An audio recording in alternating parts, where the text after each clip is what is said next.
आनंद अखंड अपारे। शिव सनकादिक आदिक इंचित, शेष न पावत पार मेरे वाला जी, शेष न पावत पारे, शेष न पावत पारे। जिनके चरणों में अनंत ज्ञान, प्रेम, आनंद और शांति का सागर लहरा रहा है, जिनकी कृपा के सागर की एक बूंद से ही समस्त ब्रह्मांड को अखंड मुक्ति का उपहार मिला है, जिनके हृदय से प्रवाहित होने वाली तारतम वाणी की अमृत धारा समस्त विश्व को अपने आंचल में समेट लेने वाली है, जिनको अपने हृदय मंदिर में बसा लेने पर एकरूपता का मधुर एहसास होता है, उस प्राणेश्वर, प्राण प्रियतम, प्राण वल्लभ, प्राण जीवन, प्राणनाथ के चरणों में हमारा सर्वस्व समर्पण है। हमारी अंतरात्मा की यही पुकार है, बस तू ही तू है, तू ही तू है, तू ही तू है।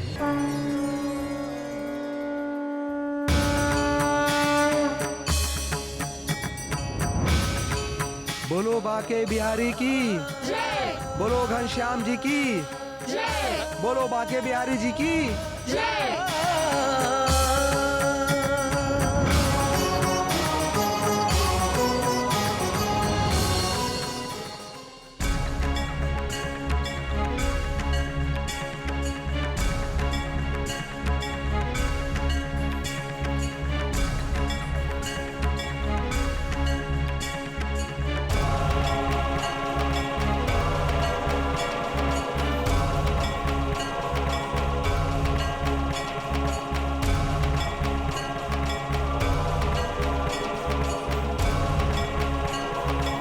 प्रणाम मुनिवर।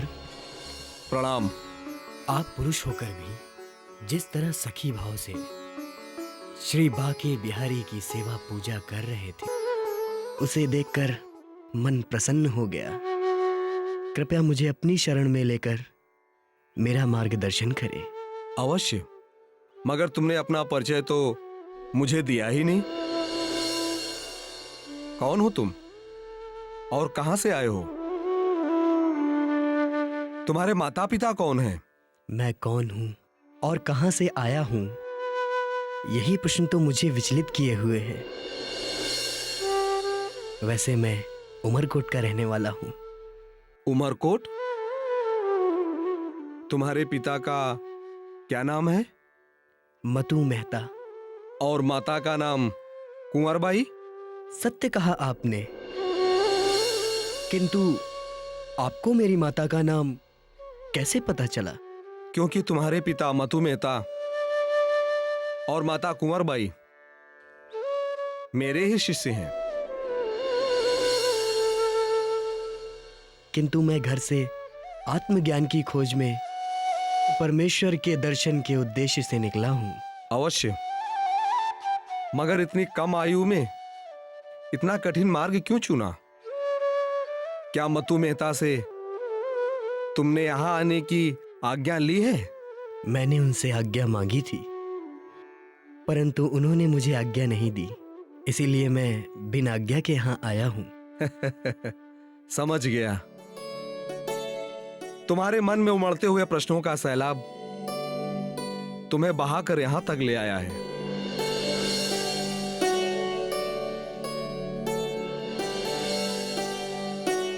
आज और इसी समय से कृष्ण की सेवा में लग जाओ। समय आने पर मैं तुम्हें दीक्षा दूंगा।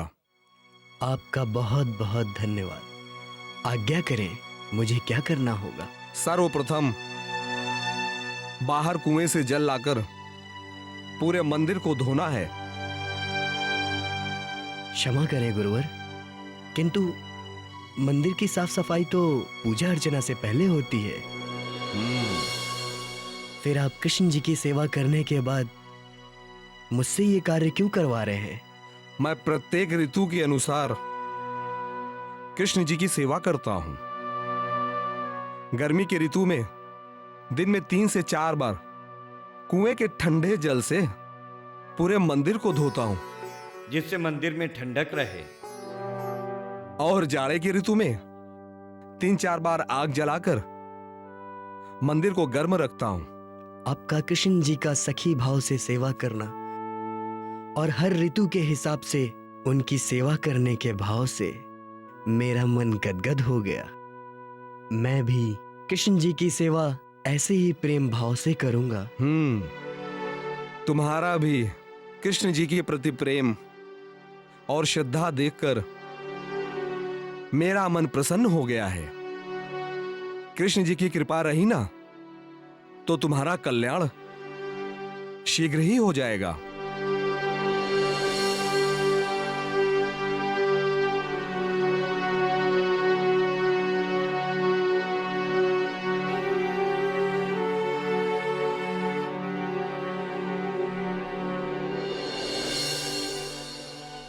मुझे शीघ्र अतिशीघ्र मतु मेहता को देवचंद के यहाँ आने का समाचार भेजना होगा। घर से निकले हुए देवचंद को कई साल हो गए। उनके माँ बाप पर क्या गुजर रही होगी।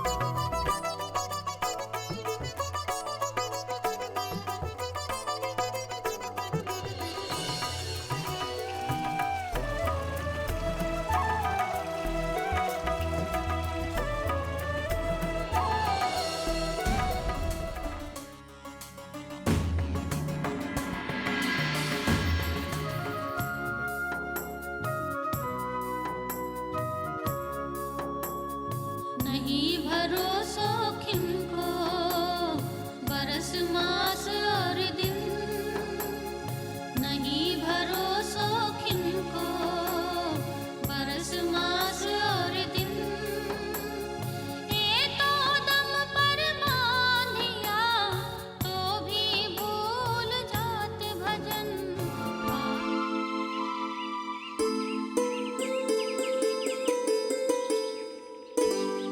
अरे भगवान, काम धाम छोड़ो और लो ये मुंह मीठा करो।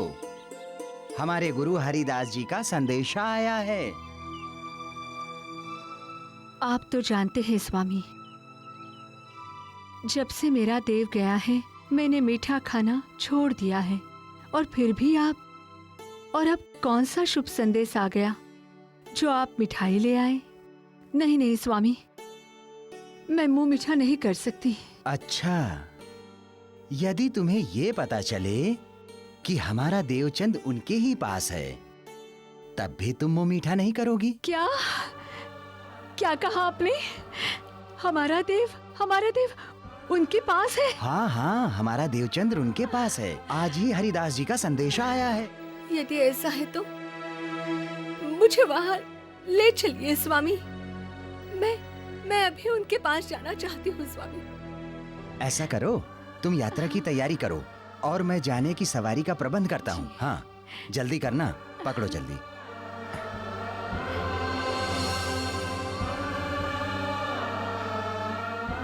हे कृष्ण मुरारी, तेरा लाख लाख धन्यवाद। आखिर तूने मेरी विनती सुन ही ली।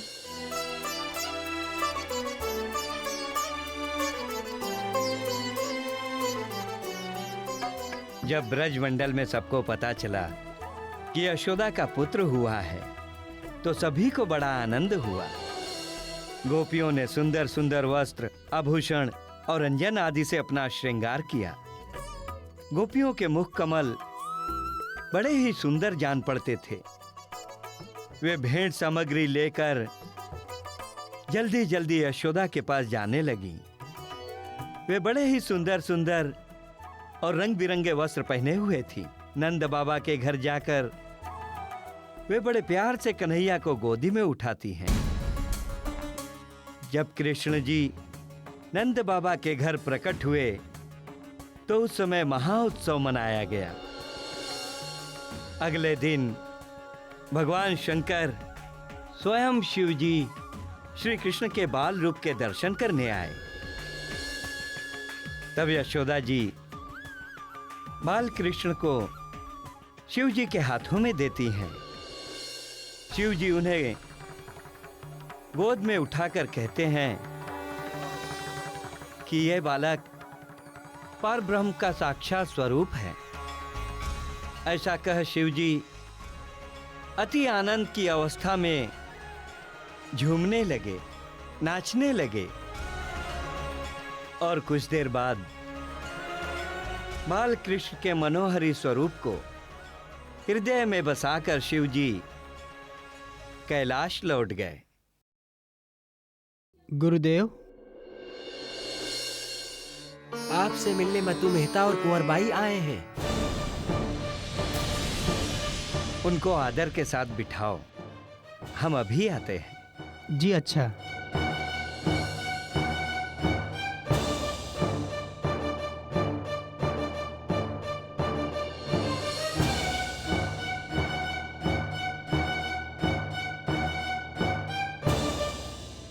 क्या बात है? माता पिता के आने के समाचार से उदास क्यों हो गए? क्या इतने वर्षों बाद उनसे मिलने की प्रसन्नता नहीं है? ऐसी बात नहीं है गुरुदेव, मुझे उनके आने से प्रसन्नता हुई है, किंतु साथ ही चिंता भी हो रही है कि अब वो मुझे वापस अपने साथ ले जाने का प्रयास करेंगे।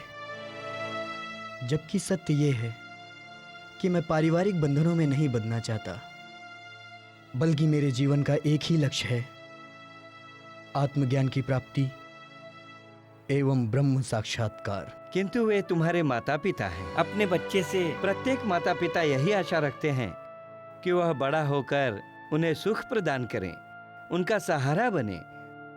परंतु तुम चिंता मत करो, मैं उन्हें समझाने का प्रयास करूंगा कि वो तुम्हें उस समय तक यहाँ रहने दें जब तक तुम्हारा लक्ष्य पूरा नहीं होता। आओ अब उनसे मिलने चलें।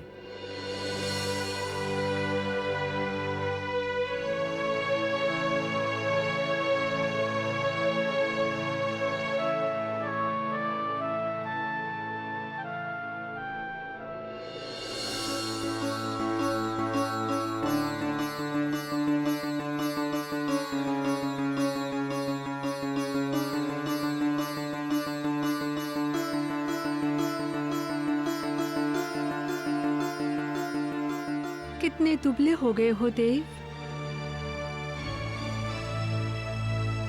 नहीं माँ, मैं ठीक हूँ। चुप कर। एक तो बिना बोले घर छोड़कर चला आया और कभी ये भी नहीं सोचा कि अपने माता पिता पर क्या बीती होगी। ऊपर से अपनी माँ से झूठ बोल रहा है। देख तो कितना कमजोर दिख रहा है तू। तू चल घर। मैं तेरी देखभाल करूंगी पुत्र। तुम्हें मेरी देखभाल की आवश्यकता है पुत्र। चल मेरे साथ। तुम्हारी माँ ठीक कह रही है बेटा, तुम्हें हमारे साथ चलना होगा, मेरा व्यापार संभालना होगा।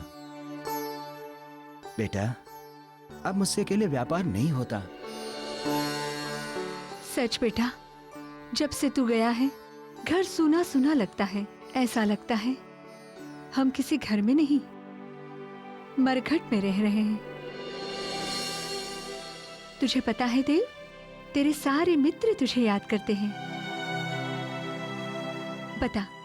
बता तेरा सामान कहाँ है? हाँ, मैं जल्दी से बांध देती हूँ। हमें अभी शीघ्र अपने घर वापस चलना होगा। मुझे क्षमा करें माताश्री, किंतु मुझे अपने प्रश्नों के उत्तर खोजने हैं, परमात्मा का साक्षात्कार करना है। मैं सांसारिक इन झंझटों में फंसकर अपना जीवन नष्ट नहीं करना चाहता। मेरा इन सब में मन नहीं लगता माँ। मुझे धन दौलत और इस दुनियादारी से कोई लेना देना नहीं है। ऐसा मत बोल, ऐसा मत बोल बेटा। तू हमारा इकलौता कुलदीपक है और याद रख, तेरा तेरे कुल के प्रति एक उत्तरदायित्व भी है। क्या तू अपना दायित्व पूरा नहीं करेगा? अरे, क्या तू अपने पिता के वंश को आगे नहीं बढ़ाएगा? नहीं देव, नहीं। मैं तुझे वैराग्य के मार्ग पर नहीं जाने दूंगी। मैं जिस मार्ग पर चल रहा हूं वो केवल मेरा नहीं, बल्कि वो तो पूरे कुल की मुक्ति का मार्ग है माँ।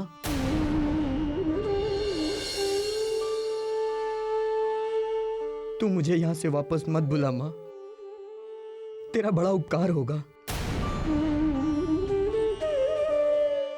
बड़ा ज्ञानी हो गया है ये। सुनिए, आप समझाइए ना इसे। मैं तो इसे समझा समझा के हार गई। देख देख बेटा, सुन मेरी बात सुन। तू सांसारिक और पारिवारिक जीवन में जीते हुए भी अपनी साधना कर सकता है। परमात्मा को पाने के लिए परमात्मा के बनाए नियमों को तोड़ने की क्या आवश्यकता है? इसलिए तुझे अपने पारिवारिक संबंधों का मान रखना चाहिए। पिताश्री, मेरे जीवन का लक्ष्य है आत्मज्ञान की प्राप्ति एवं ब्रह्म साक्षात्कार। जब तक पूर्ण नहीं होता तब तक मेरा उमरकोट जाना असंभव है। यदि ये नहीं जाएगा तो हम भी नहीं जाएंगे। हम भी यहाँ भोजनगर में ही रहेंगे। अब यही ठीक रहेगा मतू जी। आप लोग भी यहाँ आकर बस जाइए।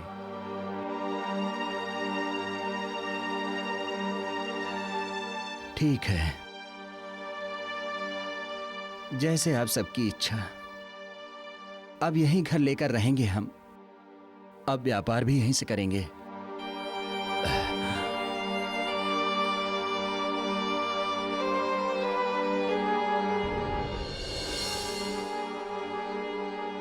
अब हम क्या करें? कैसे समझाए देवचंद्र को? वो तो हमारी कोई बात मानने को ही तैयार नहीं। इस प्रकार कब तक चलता रहेगा? मैंने सोचा था कि यहाँ भोजनगर में रहकर देवचंद्र के मन में फिर से अपनी ममता को जगा पाऊंगी, किंतु यहाँ रहकर भी तो कोई लाभ ही नहीं हो रहा। आखिर वो हमारा इकलौता पुत्र है। हमें कुछ तो करना होगा, नहीं तो मेरा देवचंद्र अपना सारा जीवन बैरागी बनकर ही बिता देगा। मैं भी यही सोच रहा हूं, और मुझे इस बात का एक ही हल दिखाई दे रहा है। किसी तरह देवचंद्र की शादी करा दी जाए, ताकि वो पत्नी और बच्चों के मोह में फंस जाएगा। फिर हम जैसा चाहेंगे वही होगा। क्या आपको लगता है कि देवचंद्र विवाह के लिए हाँ करेगा? कुंवर, मैं जानता हूं वो कभी अपनी इच्छा से विवाह नहीं करेगा। इसलिए हमें उसके विवाह की तैयारी बहुत ही गुप्त रूप से करनी होगी। फिर विवाह के दिन हम कैसे भी करके उसकी शादी करवा देंगे। ठीक है स्वामी, यदि आप ऐसा चाहते हैं तो हम वैसा ही करके देख लेते हैं। हो सकता है परमात्मा हमारी इच्छा पूर्ण कर दे।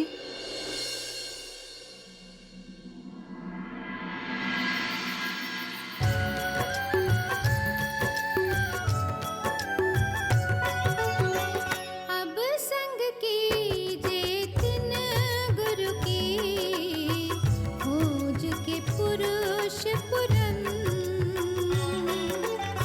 सेवा कीजे सब अंग सो, मन कर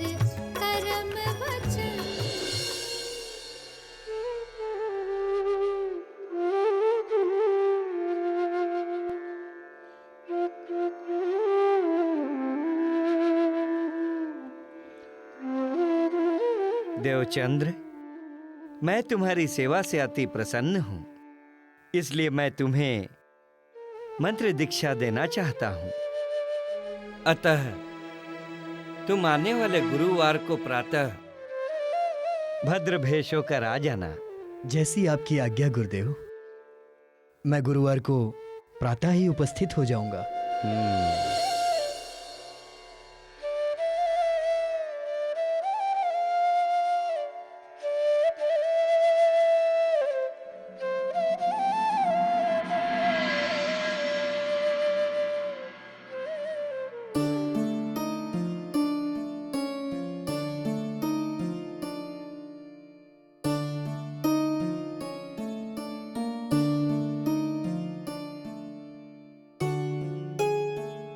अद्भुत कुंडली है यजमान आपके सुपुत्री की। सारे के सारे गुण देवचंद्र की कुंडली से मेल खाते हैं। ऐसा लगता है कि बाके बिहारी और राधा जी का पुनर्मिलन होने जा रहा है। तो फिर देर किस बात की है पुजारी जी? अब जल्दी से विवाह के लिए कोई शुभ मुहूर्त देखिए। बिल्कुल सच कहा मेहता जी आपने, और मेरी भी यही इच्छा है। शीघ्र अतिशीघ्र मैं कन्यादान करके गंगा नहा लूं। आने वाला गुरुवार विवाह के लिए सर्वोत्तम है। धन्यवाद पुजारी जी, धन्यवाद। बस अब तो अगले गुरुवार को ही देवचंद्र और लीलबाई का विवाह संपन्न होगा। आपने बिल्कुल ठीक कहा मेहता जी। बधाई हो। बधाई हो आपको। बधाई हो समधी जी। आपको भी बधाई हो समधी साहब, आपको भी बधाई हो।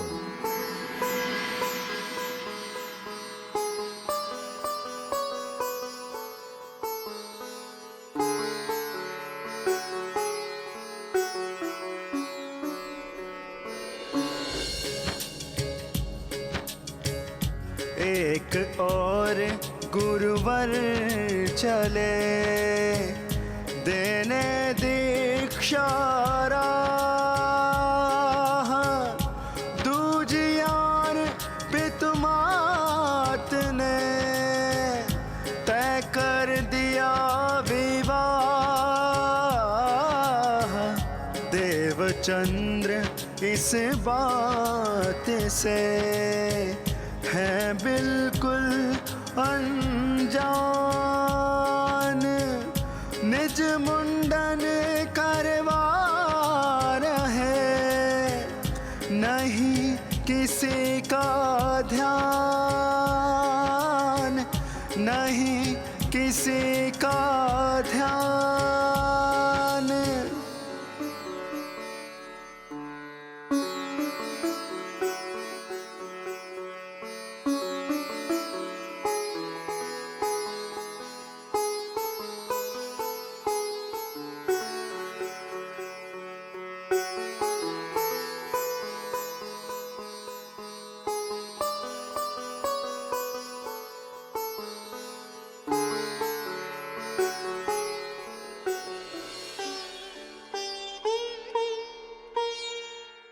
प्रणाम गुरुदेव। यशस्वी भव देवचंद्र, मैं तुम्हारी ही प्रतीक्षा कर रहा था। आओ यहां बैठो।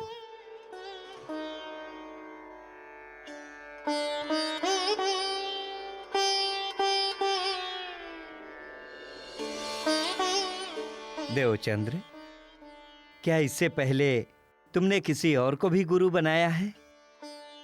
क्या किसी और से भी दीक्षा मंत्र प्राप्त किया है? हाँ गुरुदेव, मैंने संन्यास मत के गुरु से दीक्षा मंत्र प्राप्त किया था। यदि ऐसा है तो देवचंद्र, एक कागज पर उस मंत्र को लिखकर गुथे हुए आटे में मिलाकर रोटी बनाओ और उस रोटी को संन्यास मत के किसी अनुयायी को दे दो, ताकि उसका मंत्र उसके पास वापस चला जाए। किंतु गुरुदेव, यदि आपका मंत्र ज्यादा शक्तिशाली होगा तो पहले वाला मंत्र स्वतः ही मेरे मन से निकल जाएगा। इसलिए यह कार्य करना क्या जरूरी है? आटे में मंत्र लिखा हुआ कागज मिलाकर किसी को रोटी खिला देने मात्र से तो मेरे मन से वो मंत्र जाने वाला नहीं है। बाकी जैसी आपकी आज्ञा। शाबाश देवचंद्र, तुमने सत्य कहा। यदि मेरा मंत्र ज्यादा शक्तिशाली होगा तो तुम्हारे मन में मेरे मंत्र के सिवाय और कोई मंत्र रह ही नहीं सकेगा। अब तुम श्री कृष्ण के स्वरूप को ध्यान से देखो। ये अखंड वृंदावन में प्रेम की लीला कर रहे हैं। इनको ही अपनी आत्मा का पति मानकर एवं अपने आप को एक सखी मानकर सच्चे मन से इनका स्मरण करते रहना। जैसी आपकी आज्ञा गुरुदेव। आपने जैसा कहा मैं आज से वैसा ही करूंगा। मेरे साथ बोलो, भज मन श्री वृंदावन कुंज बिहारी नित्य विलास। भज मन श्री वृंदावन कुंज विहारी नित्य विलास।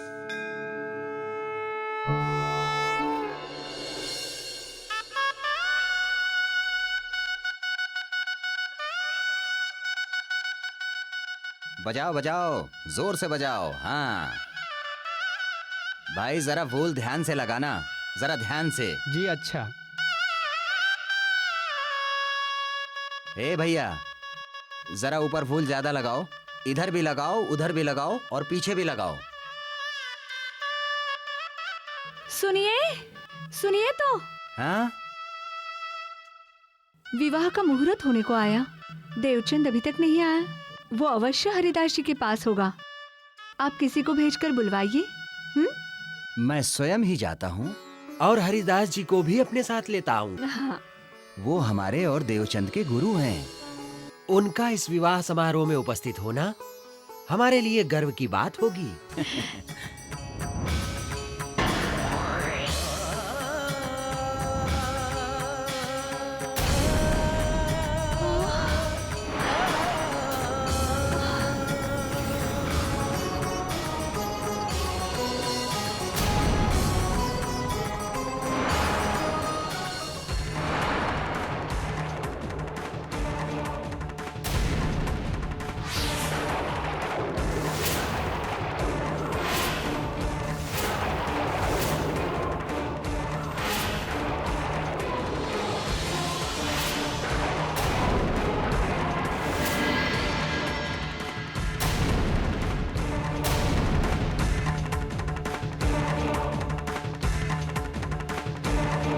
क्या हुआ? ये क्या हो रहा है? देवचंद, ये तुम क्या रूप बनाकर आए हो? आज तुम्हारे सिर पर विवाह के मुकुट का श्रृंगार होना चाहिए था।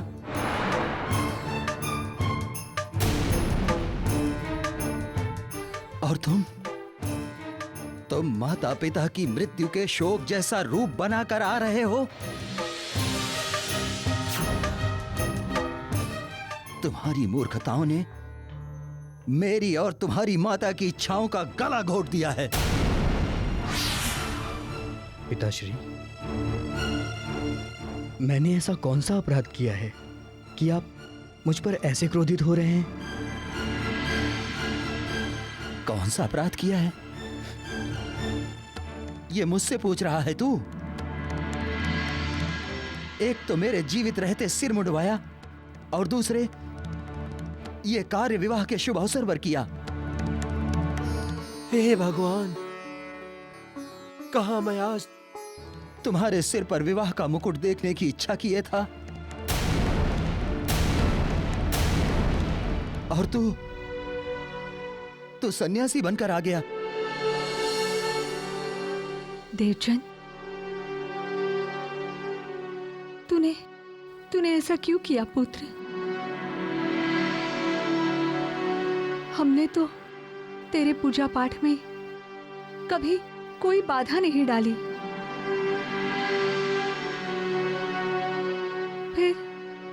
फिर तूने ऐसा क्यों किया बेटा? हम सबकी खुशियों पर पानी क्यों फेर दिया? बोल मेरे लाल। आप लोग किस खुशी की बात कर रहे हैं? पुत्र, तेरे विवाह की खुशी। और किस खुशी की?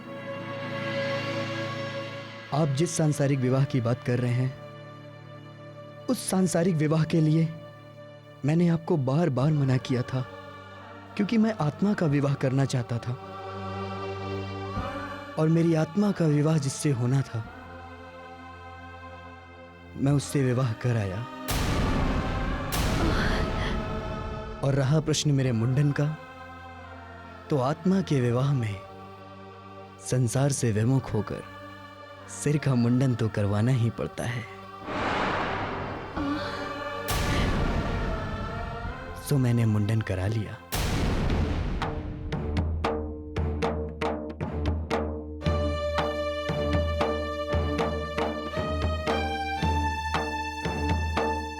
देख, तू मेरा एकमात्र पुत्र है और मैं ये किसी भी कीमत पर सहन नहीं कर सकता कि मेरे जीते जी तू बाबा बनकर इधर उधर घूमता रहे। विवाह तो तुझे करना ही होगा। पिताश्री, आप क्यों जिद पर अड़े हैं? मेरा मन बिल्कुल भी इन सांसारिक बंधनों में बंधने का नहीं है। और फिर विवाह तो दो दिलों का मिलन होता है, और जब तक ये ना मिले और दोनों की इच्छा ना हो विवाह करने की, तब तक जबरदस्ती उनका विवाह करवाना तो एक घोर अन्याय है। पिताश्री, आप जरा उस लड़के के विषय में भी तो सोचिए। यदि वो मेरे साथ सुखी नहीं हो पाई तो उसका क्या होगा? फिर तू ही बता कि क्या करूं मैं? क्या करूं मैं? क्या जवाब दूं इन सारे मेहमानों को? क्या कहूं लीलबाई और उसके सारे परिवार वालों से कि फेरे की अग्नि को हवन कुंड की अग्नि में बदल दो, क्योंकि मेरा बेटा आपके यहां विवाह करने नहीं बल्कि हवन प्रवचन करने आ रहा है, उपदेश देने आ रहा है। पिताश्री, आज जो भी स्थिति उत्पन्न हुई है उसके लिए मैं जिम्मेदार नहीं हूं। ये सब करने से पहले आपको मुझसे बात करनी चाहिए थी। ये जानना चाहिए था कि मैं उसके लिए राजी हूं या नहीं। जिस विवाह के बंधन में आप मुझे बांधना चाहते हैं, मेरे लिए वो विवाह दलदल है, जिसमें एक बार फंसने के बाद उससे निकलना असंभव है। बस कर मुझे उपदेश देना।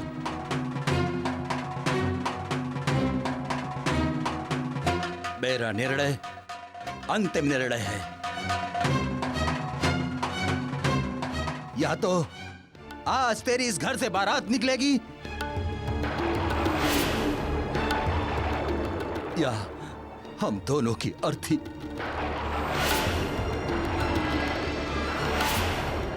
ये निर्णय मैं तुझ पर छोड़ता हूं।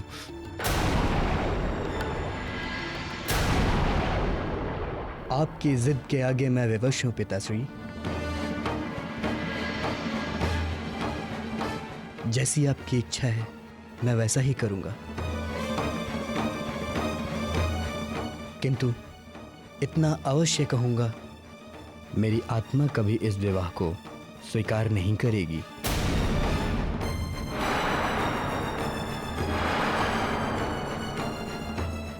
पुत्र,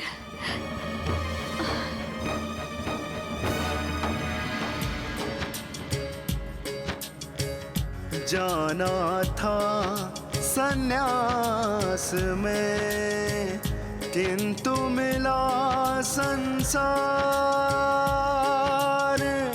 हाय विवश है मन बड़ा, कैसी ये दो धार। पाँव की बेड़ी बन गया मात पिता का प्यार। बैरागी मन ने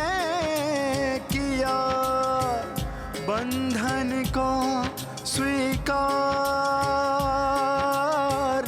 बंधन को स्वीकार।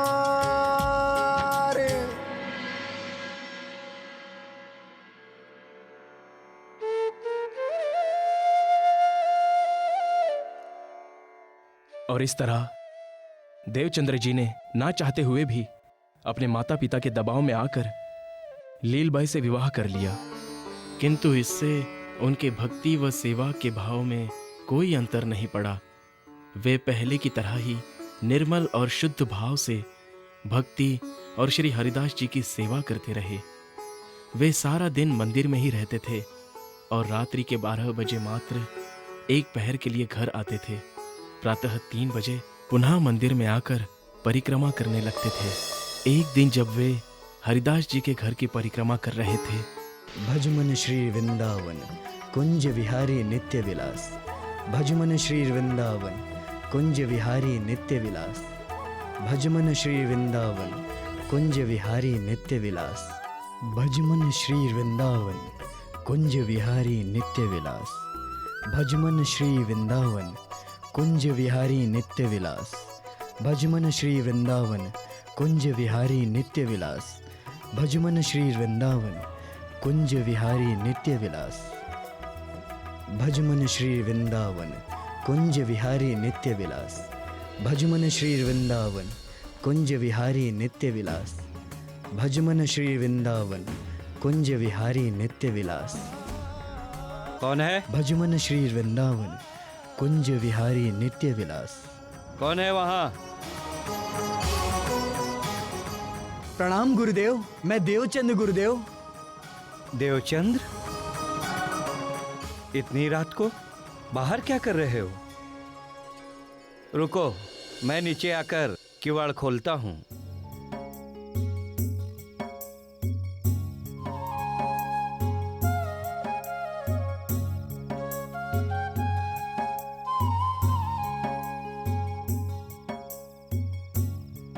प्रणाम गुरुदेव।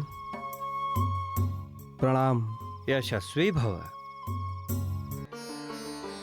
तुम रात के दूसरे पहर तो मेरे पास से गए थे, फिर वापस क्यों आ गए? और मेरे घर की परिक्रमा क्यों कर रहे थे? गुरुदेव, मुझे ऐसा लगा कि सवेरा हो गया है, इसलिए चला आया।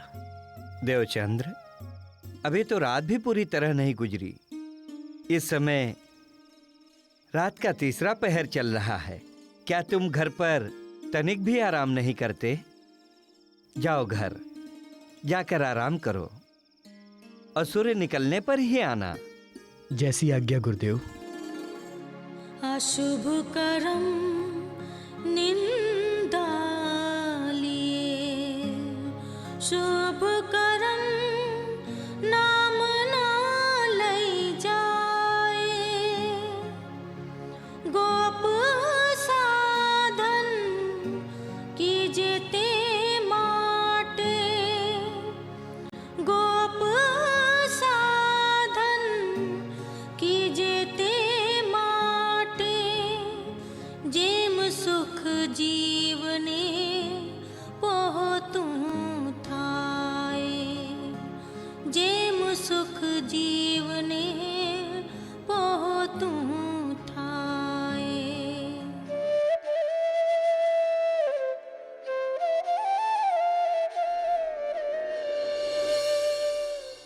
गुरुदेव, गुरुदेव, गुरुदेव। लोग आपको ऐसे क्यों पुकार रहे हैं गुरुदेव? उनको अवश्य ही ऐसा कोई कष्ट होगा जिसका निवारण वो तुरंत चाहते हैं। चलो चलकर देखते हैं।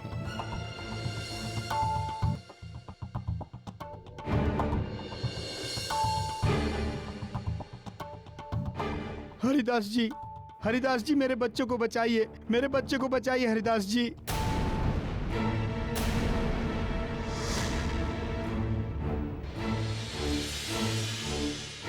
क्या हुआ भाई, क्या बात है? हम खेत में काम कर रहे थे, तभी मेरे बेटे को एक जहरीले बिच्छू ने काट लिया और उसका डंक इतना जहरीला था कि उसके लगते ही बेहोश हो गया। अब तो इसकी सांस भी रुक रुक कर चल रही है।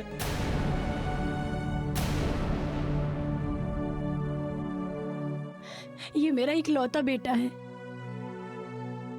आप कैसे भी इसे बचाइए, आपका एहसान मैं कभी नहीं भूलूंगी।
मैं अब ठीक हो गया, मुझे अब कोई तकलीफ नहीं है।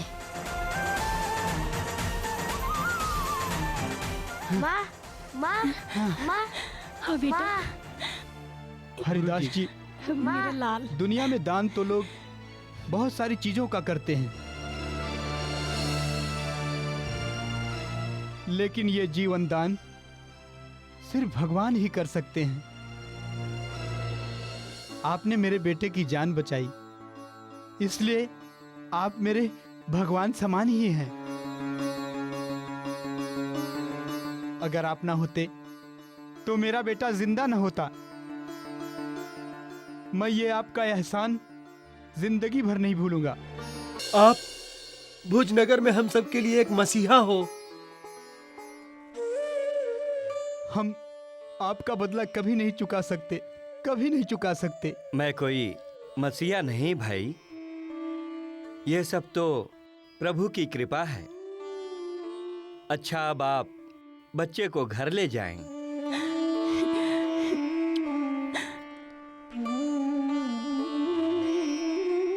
और इसे हल्दी वाला दूध पिलाकर आराम करने दें।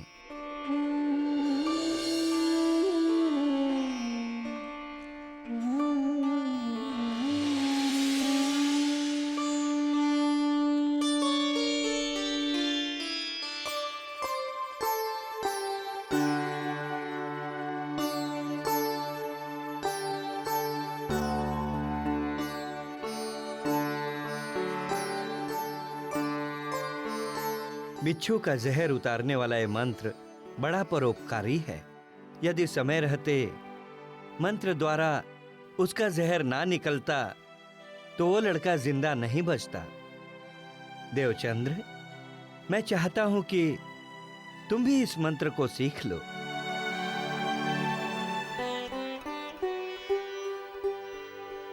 हे गुरुदेव,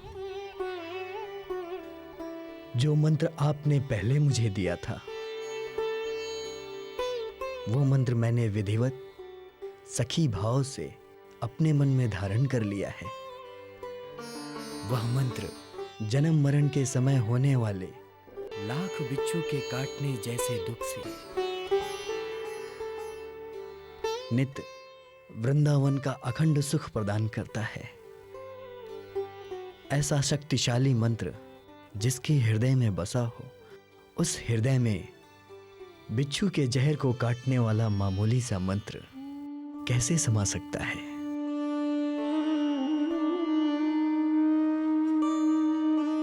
तुम धन्य हो देवचंद्र, तुम्हारी बुद्धि का मैं कायल हो गया हूं। तुम में साधारण मनुष्यों से अलग बुद्धि है। नहीं गुरुदेव, मुझसे अधिक बुद्धि और ज्ञान आपके पास है। नहीं, ये सत्य नहीं है। तुम्हारे पास जैसी विवेकशील बुद्धि है वैसी मेरे पास भी नहीं है। आत्मकल्याण के बारे में जैसा तुम्हारा दृढ़ विश्वास है वैसा विश्वास मेरे पास नहीं है। देखना, एक समय आएगा जब बड़े बड़े विद्वान और ज्ञानी तुम्हारी बुद्धि का लोहा मानेंगे, तुम्हारे ज्ञान के आगे नतमस्तक होंगे। तुम इस समाज के लोगों को ज्ञान की एक नई परिभाषा दोगे। ये एक ऐसी परिभाषा जो हर मनुष्य की समझ में आएगी। ये मेरा आशीर्वाद है। प्रणाम गुरुदेव। भजमन श्री वृंदावन कुंज विहारी नित्य विलास। भजमन श्री वृंदावन कुंज विहारी नित्य विलास।